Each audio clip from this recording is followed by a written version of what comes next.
दोस्तों, एक बार गौतम बुद्ध के पास एक स्त्री अपने मृत बच्चे को लेकर रोती और विलखती हुई आती है। उनसे वह कहती है, प्रभु, मैं आपके पास बड़ी उम्मीद लेकर आई हूँ। मैं यह अच्छी तरह जानती हूँ कि आपके लिए सब कुछ संभव है, क्योंकि आप परम ज्ञानी हैं। आप मुझ पर कृपा करके मेरे मृत बच्चे को जीवित कर दीजिए। आपके द्वारा मुझ पर यह किया गया उपकार मैं कभी नहीं भूलूंगी।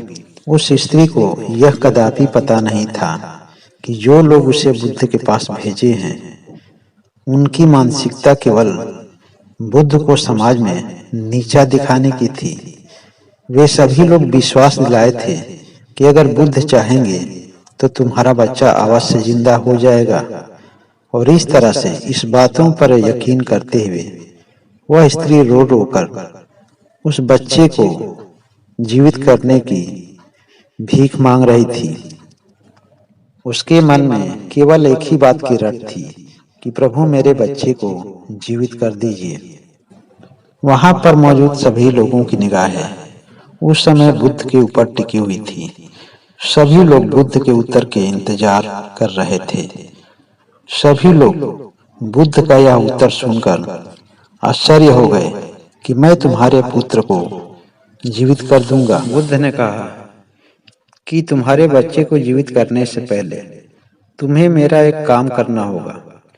किसी भी घर में जाओ और एक मुट्ठी सरसों का दाना लेकर आओ। जब स्त्री ने बुद्ध की बातों को सुनी तो बहुत खुश हुई। उसे लगा कि अब मेरा बच्चा अवश्य ही जिंदा हो जाएगा। वह स्त्री प्रसन्न हो जाती है।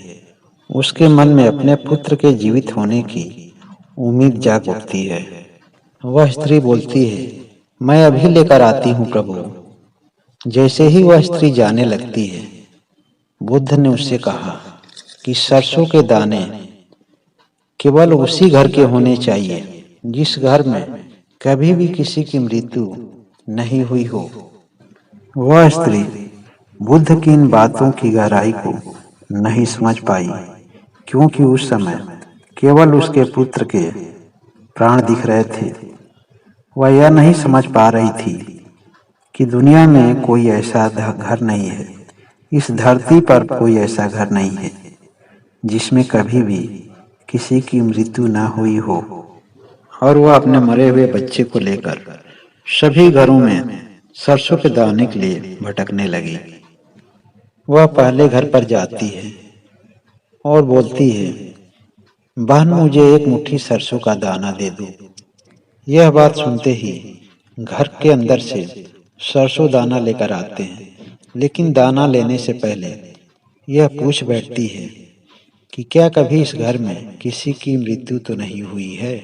वे लोग बताते हैं कि 3 माह पहले मेरे दादाजी का अंत हुआ था। यह बात सुनकर उसे दुख होता है और रोती हुई वह अगले घर के दरवाजे पर चली जाती है। अगले घर के लोग उससे बताते हैं कि 3 माह पहले मेरे जवान बच्चे की मृत्यु हुई थी। और इस तरह से एक एक करके वह सभी घरों के दरवाजे पर जाती है, लेकिन उसे अंत में कोई ऐसा घर नहीं मिलता है जहां पर किसी की मृत्यु न हुई हो। अब उसे इस सत्य का बोध होने लगता है कि जीवन का आखिरी सत्य मृत्यु ही है, एक ऐसा सत्य जो कभी भी इसे टाला नहीं जा सकता। वह स्त्री निराश होकर बुद्ध के पास लौटती है और बुद्ध के पास आकर रोने लगती है। बुद्ध कहते हैं कि मैं अगर चाहा होता तो इस बात को पहले भी तुम्हें समझा सकता था, लेकिन शायद तुम इस बात को नहीं समझ पाती। दुनिया में जो भी आया है उसकी मृत्यु निश्चित है, क्योंकि जन्म के ही समय मृत्यु का समय निश्चित हो जाता है। यह प्राकृतिक नियम है।